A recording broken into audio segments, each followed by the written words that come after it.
আমাৰ প্ৰথমটো কথা ক'ব লাগিব সাংগঠনিক দিশত। সাংগঠনিক দিশটো যিহেতু আমাৰ আজিও নহয় বা পূৰ্বৰ পৰাই সুন্দৰকৈ মজবুত চলি আহি আছে।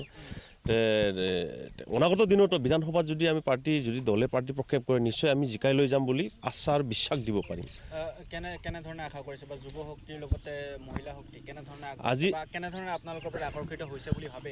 আজি তাৰিখত দলৰ সকলো কাৰ্যকৰ্তাৰ মুখে মুখে এটাই ক'ব যে আমাক প্ৰাৰ্থী লাগে। দ্বিতীয়টো কথা ৰাইজ ভোটাৰ্ছো বুলি মাজত বিধানসভা সমষ্টিত বিজেপিৰ প্ৰাৰ্থী বিচাৰিছে, কিয়নো আঁচনিসমূহ বা যিটো নেকি চুই গৈছে অন্তৰ যিটো কাম কৰিছে ভাৰতীয় জনতা পাৰ্টীয়ে, সেই কাম কৰাটোক লৈ তাৰমানে কি কৰিছে গোটেই ৰাইজে বিচাৰিছে যে এইবাৰ আমাৰ মুখ্যমন্ত্ৰী ডক্টৰ হিমন্ত বিশ্ব শৰ্মাৰ নেতৃত্বত, আমাৰ ৰাজ্যিক সভাপতি দিলীপ শইকীয়াৰ নেতৃত্বত আমাৰ মাজবাট বিধানসভাটো বিজেপিৰ প্ৰাৰ্থী লাগে বুলি সকলোৱে সকলো স্তৰৰ তলৰ স্তৰৰ পৰা গ্ৰাছ ৰুটৰ পৰা ওপৰ লেভেললৈকে সকলোৱে বিচাৰিছে। এইখিনিয়ে অনুৰোধ। মই এটা কথা কওঁ যে এইবাৰ যিসকল আপোনালোকৰ তৃণমূল পৰ্যায়ৰ নেতাকৰ্মী আছে বা গ্ৰাছৰুট লেভেল, নিশ্চয়কৈ তেওঁলোকৰ ধৈৰ্য পৰীক্ষাৰ অন্তিমখন কিন্তু ৰণ হ'ব পাৰে এইবাৰ, কাৰণ বহুবাৰ বিজেপিয়ে বা ৰৌতা পৰিষদৰ সমষ্টিত পূৰ্বৰ পৰিষদৰ নিৰ্বাচনত টিকট নিদিলে, কিন্তু আপোনালোকৰ যিসকল দলীয় নেতাকৰ্মী আছে ধৈৰ্যৰ কিন্তু অন্তিম এইখন ৰণ বুলি ক'ব পাৰি। সংগঠনটো আমাৰ যিটো সংগঠন কৰা কাৰ্যকৰ্তা বিজেপি যিটো কাৰ্যকৰ্তাই নিশ্চয় দুৰ্বল হৈ নপৰে। প্ৰাৰ্থী প্ৰক্ষেপ কৰাটো আমাৰ দলীয় নিৰ্দেশনা, ৰাজ্যিক নেতৃত্ব বা আমাৰ দলীয় যিটো নেতাসকলে আমাক কৰিব, নিদিলেও থাকিব দিলেও থাকিব। কিন্তু এটা কথা ক'ব বিচাৰোঁ, তাতে দিলে কিন্তু খুব সুন্দৰ হ'ব, কিয়নো মাজবাট বিধানসভা সমষ্টি এনেকুৱা এটা প্লেটফৰ্ম হৈ আছে যে অনাগত দিনত বিজেপিৰ প্ৰাৰ্থী বিচৰাটো অকল দলীয় কাৰ্যকৰ্তা নহয়, ৰাইজেও বিচাৰিছে। এইটোকে কৈছোঁ, ৰাইজেও বিচাৰি আছে যে অনাগত দিনত বিজেপিৰ নেতৃত্বাধীন আমাৰ যিটো ডক্টৰ হিমন্ত বিশ্ব শৰ্মা ডাঙৰীয়া বা দিলীপ শইকীয়া ডাঙৰীয়াৰ নেতৃত্বত সকলোৱে তাৰমানে আমাৰ ৰাইজৰ লগতে কাৰ্যকৰ্তা, বাকী কাৰ্যকৰ্তা দুৰ্বল হোৱা নোহোৱাটো আমাৰ বিজেপি ভাৰতীয় জনতা পাৰ্টিত এটাই কথা, দলে যি নিৰ্দেশ দিব সেইটোকে মানিব, এইটোও মানিছোঁ। আমাৰ দলৰ কাৰ্যকৰ্তাকেইটা মন অলপ দুখ পাইছে, সেনেকুৱা দুৰ্বল সেনেকুৱা হোৱা নাই, অলপ দুখ পাইছিল যোৱাবেলি, কিন্তু এইবেলি আকৌ কি এটা সাহস যে দলে আমাক এটা নিৰ্দেশনা দিছে, সেই নিৰ্দেশনা মৰ্মে কাম কৰি গৈছে যে আমি দল কৰিছোঁ, আমি কিবা কৰা নাই। সেইটোত কোনো আশংকা হ'ব নালাগে যে আমাৰ দলীয় কাৰ্যকৰ্তাকেইটা দুৰ্বল হ'ব বুলি। আপুনি কি ভাবে যে যদিহে বিজেপি দলে টিকট প্ৰক্ষেপ কৰে তেনেহ'লে চৰমপেৰক নিশ্চয় হৰুৱাব পাৰিব আপোনালোকে? নিশ্চয়। এইটো কথাটো হ'ল আমাৰ যিটো অঞ্চলৰ যিটো কাম কাজৰ কথা, আমাৰ হাৰা জিকাটো থাকিবই। সেই হেতুকে মই এটাই কথা কওঁ, দলে প্ৰাৰ্থী দিয়ক, জিকাই নিয়াটো আমাৰ দায়িত্ব। কাৰোবাক হাৰুৱাবৰ কাৰণে আমি এইটো নকৰোঁ, আমাৰ ভাৰতীয় জনতা পাৰ্টীৰ প্ৰাৰ্থীটোক আমি জিকাবলৈ কাম কৰোঁ, কাৰোবাক হাৰাবৰ কাৰণে নহয়। এইখিনিয়ে, ধন্যবাদ। সমাগত 2026 বিধানসভা নিৰ্বাচন আহি আছে আৰু মানে পদূলি মুখত বুলি ক'ব পাৰি। তো আমি ভাৰতীয় জনতা পাৰ্টীয়েও ওদালগুৰি জিলাৰ প্ৰতিটো স্তৰতেই সাংগঠনিক ক্ষেত্ৰত আমি মানে আমাৰ সংগঠন শক্তিশালী হৈ আছে, আৰু প্ৰাৰ্থী দিব লাগে আৰু জয় মানে হোৱাৰ মানে প্ৰায় নিশ্চিত। আৰু আমাৰ দলৰ একেবাৰে বুথ পৰ্যায়ৰ পৰা তৃণমূল পৰ্যায়ৰ পৰা মণ্ডল আমাৰ জিলাৰ লেভেলৰ কাৰ্যকৰ্তাসকলে দিন ৰাতি একাকাৰ কৰি ভাৰতীয় জনতা পাৰ্টীৰ সংগঠনটো শক্তিশালী কৰি আছে। আৰু এই সংগঠনৰ জৰিয়তে আমাৰ ৰাইজৰ মাজত সোমাই গৈছে, আৰু দল সংগঠন আৰু ৰাইজ ভোট দিবৰ কাৰণে একদম পূৰা সাজু হৈ আছে। আৰু এইবাৰ মাজবাট বিধানসভা, বিশেষকৈ মাজবাট বিধানসভা সমষ্টিটোত ভাৰতীয় জনতা পাৰ্টীৰ সংগঠনৰ মানে ভেটি অধিক মজবুত, কাৰণ প্ৰতিটো স্তৰত আমাৰ কাৰ্যকৰ্তাসকলে কষ্ট কৰি আছে, কাম কৰি আছে। আৰু দলে যেতিয়া আমাৰ প্ৰাৰ্থী দিবই তেতিয়া আমাৰ বিপুল ভোটত আমাৰ জয়যুক্ত হৈ ওলাই যাম। কি কয়, BPF এতিয়া NDAৰ অন্তৰ্ভুক্ত হৈ আছে, লগতে পাৰিষদ, বিধায়ক, মন্ত্ৰী চৰণ বড়ো সমষ্টিটো আপোনালোকে বিচাৰিছে, এৰি দিব জানো? এতিয়া চাওক, ৰাইজেতো পাৰিষদ হিচাপে চৰণ বড়োক বিচাৰিলে, তেওঁৰ পাৰিষদ হৈয়ে গ'ল। তো বিধায়ক হিচাপে মন্ত্ৰীও হ'ল, বিধায়ক হিচাপে নিশ্চয় ৰাইজে তাৰমানে এইবাৰ অলপ বেলেগ এজন নতুন মুখৰ মানে জনপ্ৰতিনিধিক তেওঁলোকে বিচাৰিছে। আৰু আমি যিহেতু দিন ৰাতি একাকাৰ কৰি আমাৰ কাৰ্যকৰ্তাসকল আমি নিজেই, আৰু আপোনালোকেও নিজেই ফিল্ডত সোমাই আছে, এতিয়া গম পাইছে যে ফিল্ডৰ পৰা সকলোৱে মানে নতুন মুখ এখন মানে বিচাৰিছে।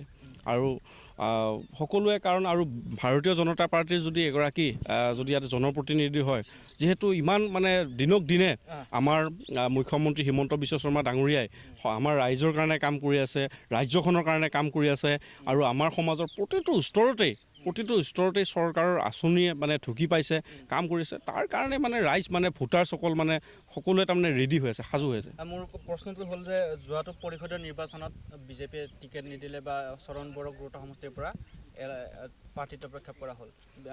তাৰ পাছতে এইবাৰো যদি বিধানসভা নিৰ্বাচনত বিজেপি দলে চৰণ বড়োৰ মুখলৈ চাই টিকট নিদিয়ে, তেনেহ'লে দলৰ যিসকল তৃণমূল পৰ্যায়ৰ কৰ্মী আছে তেওঁলোকৰ নিশ্চয় মনোবল হ্ৰাস হোৱাটো নিশ্চিত। নাই, বিটিআৰ নিৰ্বাচনৰ মানে তেতিয়াৰ যি পৰিকল্পনা, যি প্লেন পলিচি সম্পূৰ্ণ বেলেগ আছিলে। কিন্তু 2026 বিধানসভা নিৰ্বাচনৰ প্লেন পলিচি কিন্তু সম্পূৰ্ণ ওলোটা, যাৰ কাৰণে নেকি মাজবাট বিধানসভা সমষ্টিত ইতিমধ্যে আমি গম পাইছোঁ যে আমাৰ ইয়াতে প্ৰাৰ্থী দিব বিজেপিয়ে, আমাৰ হিমন্ত বিশ্ব শৰ্মা ডাঙৰ ইয়াতে প্ৰাৰ্থী দিব, দিলীপ শইকীয়া ডাঙৰে প্ৰাৰ্থী দিব। আৰু আমিও প্ৰতিগৰাকী ভাৰতীয় জনতা পাৰ্টীৰ কাৰ্যকৰ্তাই জয় কৰাই লৈ যাবৰ কাৰণে আমি পূৰা সম্পূৰ্ণ প্ৰস্তুত। আৰু ৰাইজ তাৰমানে আমাতকৈ, আমাৰ কাৰ্যকৰ্তাসকলতকৈ তাৰমানে বেছি তাৰমানে তেওঁলোকে তাৰমানে ইণ্টাৰেষ্টেড বিজেপিৰ চিহ্ন পদুম ফুলত ভোট দিবৰ কাৰণে। 8গৰাকীকৈ প্ৰাৰ্থিত্ব প্ৰত্যাশী ওলাইছে বুলি খবৰ পাইছোঁ।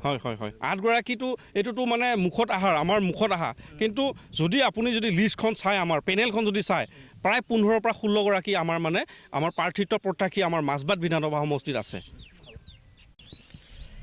মাজবাটত বৰ্তমান বিজেপি দলটো যথেষ্ট আগুৱাই আছে আৰু কাৰ্যকৰ্তাও বহুত কষ্ট কৰি আছে। আৰু মই নিজেও মানে ফিল্ডত ঘূৰি আছোঁ, প্ৰতিটো বুথত গৈ আছোঁ, প্ৰতিটো গাঁৱত গৈ আছোঁ। আৰু মই ভাবোঁ এইবাৰ মাজবাটৰ পৰা যদি বিজেপি দলৰ টিকেট দিয়ে তেতিয়াহ'লে মাজবাট জয় হয়তো নিশ্চিত। তৃণমূল পৰ্যায়ৰ যিসকল নেতাকৰ্মী আছে তেওঁলোকৰ আশা কি দেখিছে আপুনি গ্ৰাছৰুট লেভেলত? তেওঁলোকৰ আশা এটাই যে বিজেপি দলৰ টিকেট দিব লাগে। আৰু বিজেপি দলৰ টিকেট দিলে এইবাৰ কোনো ৰখাব নোৱাৰে। কাৰণ চৰণ বড়ো ইয়াৰ 2টা টাৰ্মছ কৰিলে, 2টা টাৰ্মছত তেখেতে যিখিনি কৰিছে তাত মানুহে সন্তুষ্টি লাভ কৰা নাই এতিয়ালৈকে। ইয়াত বিভিন্ন কাৰণ আছে। আৰু এতিয়া মই ইয়াতে এইটো কথা ক'লে অলপ অসুবিধা হ'ব, সেইকাৰণে মই মিডিয়াৰ ওচৰতো ক'ব বিচৰা নাই। কিন্তু তেখেতৰ যথেষ্ট প্ৰব্লেম আছে, যাৰ কাৰণে নেকি BPF দলৰ মানুহো মোক কণ্টেক্ট কৰি আছে, মই কেণ্ডিডেট হিচাপে, যে আপুনি যদি টিকেট পায় তে আপোনাৰ লগত আমি আছোঁ, আপোনাক আমি জয় কৰি নিয়াটো আমাৰ দায়িত্ব আৰু কৰ্তব্য বুলি ভাবোঁ।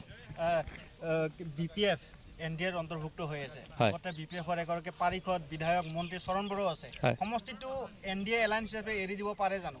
নাই, এইটোতো কেতিয়াও এৰি নিদিয়ে। তেখেতে 2-এখন মিটিঙত কৈছে যে বিজেপি টিকেট নিদিয়ে, প্ৰাৰ্থিত্ব নিদিয়ে, মানে এইটো কৈছে। কিন্তু তেখেত আমাৰ দলৰ কোনো মানে পৃষ্ঠপোষক নহয় বা প্ৰেচিডেণ্টো নহয়, আমাৰ দলৰ কোনো তেখেত ব্যক্তি নহয়। কিন্তু তেখেতে এইটো কোৱাটো যুক্তি হোৱা নাই।